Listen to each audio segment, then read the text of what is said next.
Hey guys, welcome back to our channel. We've got Rohan Kale with us. He had scored 99.95 percentile in CG 2022 and right now is in JBMS.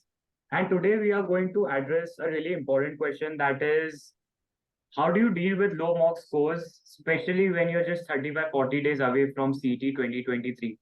So for that, we have Rohan Kale with us. He point out different points on why he thinks that the mock scores would be low and would be able to give you better insights. So, Rohan, please. Hello, Vidhan. So I believe there is a point where students are scoring like 80 to 100 out of 200, and at that point they are thinking about how I can improve 20 marks. One who is scoring 80 will try to get to 100. One who is scoring 100 will try to get to 120. But if we get the analysis, there is definitely one section that the student might be lagging. Like if there is a non-engineer, he might face issues with quants, or if there are other students who will be facing issues with verbal. So we need to focus on those particular topics. And if I'm not good with verbal, I need to see that what particular questions in verbal are repetitively I'm missing out. So like if there are parajumble questions or sentence completion questions or fill in the blanks, and I'm not getting them right, either I need to solve them, uh, solve a variety of questions on them, get my theoretical concepts right, and then I need to improve on them. Or the other one is I don't waste my time on them either. I just look them and I focus on getting my accuracy right on the section that I'm good at. So there might be an issue where, let's say I'm not good at verbal, but I'm spending like 30-35 minutes on solving verbal and still scoring like 20 marks. So if I see the ROI of marks with respect to time, it's a negative deal. Rather, I will spend less time on verbal and I would focus on getting more marks on the sections that I am good at. And again, that works for quants and other sections as well. And if you then there are like students who face problems in keeping accuracy throughout the 2.5 hours. Like in the beginning, they go really well, but after like 1.5 hours or 2 hours, their accuracy decreases. Like they cannot concentrate on the exam.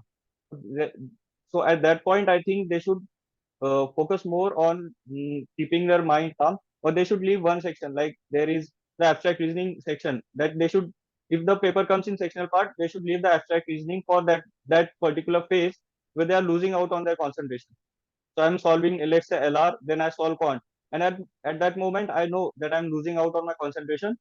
So at that moment I jump onto the abstract reasoning part. So in that way I get my concentration back. And when you solve like 15 to 20 questions in a go, you get that confidence back. You completely get back into the game. And yeah, that's it. Perfect, perfect. So, according to Rohan, there are three things. So, firstly, engineers mostly feel difficulty with verbal section. So, because they're not great with the verbal part, the vocab part, not habituated to reading the RCs, that's why they face difficulty. So, for that, you can regularly read newspapers. Again, keep looking at different vocab and different sources as well. So, that helps you with verbal. Secondly, non-engineers mostly feel difficulties with quants. So for that, Rohan has suggested that you go back to your basics, go back to the theory, go back to your books, have a look at the theory, the different formulae, try the basic questions, and then you go for the ones which you normally get during the CD. Thirdly, it's bored during 2.5 hours, lack of concentration. So for that, you'll have to give more and more mocks so that you get used to it. Or else, like Rohan has suggested, suppose you're solving verbal, you get bored, you immediately jump to a different section, that is maybe quants or DIR, LR. You solve that for 15-20 minutes and then you come back to your verbal section. So that's what you can do. You can try that. Personally, that didn't work for me, but you can try that for one of your mocks if you like that. If it works for you, you can always do that. And there's one more thing which I feel could be a roadblock over here is stress. So since there's just 35 and 40 days left for the CET, students might be under a lot of stress, which is why they might not be able to perform like they could. So for that, guys, you can go for your hobbies. You can do what you like, not just study for whole 24 hours. Take some time out, go talk to your friends, watch some shows, play some sports. That would help you concentrate and remain calm and composed.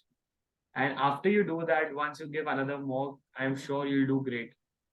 So stress could be a major hindrance over here. I'm sure Rohan would have felt that as well during his preparation. So guys, go for something that bursts your stress. So Rohan, anything from your side? What you did to overcome that stress which you had felt? So I had faced a lot of stress during my CT preparation. So there was a point where I was like stuck around 110 or 120, and those were like 2 weeks of time where I was not getting any improvement in my scores, and it brought me a lot of stress. So those 2 weeks of stress, what I used to do was I used to have long calls with my parents, my friends, and that was a part that helped me keep my mind calm. So whatever you think is your comfort zone, something that brings you the comfort, just do that. May it be your hobby, may it be something that you like, or talking to someone like your parents or anyone. So do whatever it takes, but keep your mind calm, because stress is something that you need to manage to get your scores high. Perfect, perfect. Thank you so much for that, Rohan. Thank you so much for coming to our channel and giving your insights. Thank you so much, guys, for being with us.